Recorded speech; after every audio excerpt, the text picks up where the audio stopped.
The Bible presents one continuous story from beginning to end.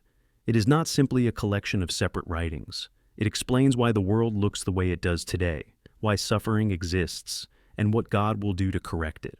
The message begins with creation and moves through human history, toward a future where all the damage caused by rebellion and sin is reversed.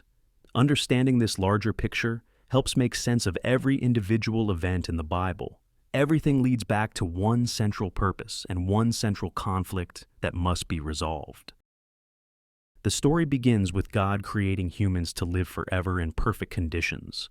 They were meant to enjoy life, raise families, and fill the earth. There was no sickness or death. God gave them freedom and the ability to choose, but an angel decided to oppose God. He challenged God's right to rule by suggesting that humans would be happier deciding good and bad for themselves. This was not just an act of disobedience. It was a claim that God's way was not truly the best. Satan repeated this idea to Eve. Adam joined her in disobedience. Their choice introduced sin into the world. Romans 5:12 explains the result. Therefore, just as sin entered the world through one man and death through sin, and in this way death came to all people because all sinned. This is the Bible's explanation for human suffering. Death exists because the first humans rejected the source of life. Even at that moment, God gave the first promise of salvation. Genesis 3:15 records this prophecy. And I will put enmity between you and the woman, and between your offspring and hers. He will crush your head, and you will strike his heel. This reveals a future conflict between Satan and a chosen descendant. The striking of the heel points to temporary suffering for the Messiah. The crushing of the head shows a final and permanent defeat for Satan. This prophecy becomes the foundation for everything that follows. It introduces the Messiah, the purpose of his suffering, and the certainty of Satan's destruction. As generations passed, human society grew. Some people sought God, but most drifted away. Violence, corruption, and moral decay filled the earth. The flood was the first major judgment. God preserved Noah and his family because they were faithful. The event demonstrates that God will not allow wickedness to continue forever. But after the flood, God allowed humanity to rebuild. The original question raised in Eden had not been answered. Could humans live successfully without God's direction? Would they obey God from love rather than fear? Human history became the arena where this question would be resolved. Centuries later, God selected a specific nation for a special purpose. He chose the descendants of Abraham. Their role was twofold. Through this nation, the promised Messiah would be born. They were also given a detailed law that revealed God's standards for justice, compassion, honesty, and worship. Their history shows what happens when people follow God's guidance and what happens when they ignore it. Their successes demonstrate God's blessings. Their failures show the consequences of turning away. This record was preserved so that all people could learn from it. The nation's entire existence served to prepare the way for the Messiah and to teach humanity what is right. When the Messiah finally arrived, he lived a perfect life. He showed what human life looks like when guided fully by God. He taught people about God's kingdom and demonstrated compassion for those who suffered.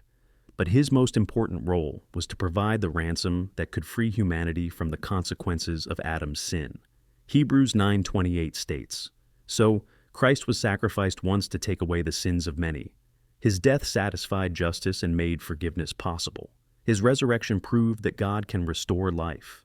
This fulfilled the part of the prophecy in Genesis where the heel is struck. The Messiah suffered, but his suffering was not permanent.